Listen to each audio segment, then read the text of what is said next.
বাংলাদেশে ছড়িয়ে পড়েছে টিকটক ভাইরাস। আপনার এবং আপনার পরিবারের খেয়াল রাখুন। তাড়াতাড়ি করে দরজা জানলা যা আছে সবকিছু লাগিয়ে দেই। দরজা জানলা সবকিছু বন্ধ করে দিয়েছি, এখন টিকটক ভাইরাস ভুলে আমাদের বাসায় আসতে পারবে না। আরে এই শব্দ কোথা থেকে আসতেছে? আল্লাহ, ওর টিকটক ভাইরাস হয়ে গেছে। এই কি হলো তোমার? আমাকে ছাড়ো, আমি আরে টিকটক তাড়াতাড়ি আসো, করব। বসো এদিকে। আল্লাহ, কি বিপদে পড়লাম আমি। দাঁত, এই টিকটক ভাইরাস আমার বাসায় কি করে আসলো? বসে থাকো তুমি ওইখানে।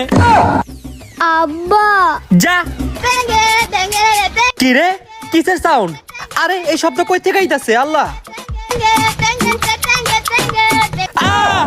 তোরও টিকটক ভাইরাস হয়ে গেছে। আল্লাহ, তোমরা মা ছেলে এখন এখানেই থাকবা, নাইলে দুজনের টিকটক ভাইরাস বের করে দিব। তোরা জীবনও ভালো হবি না।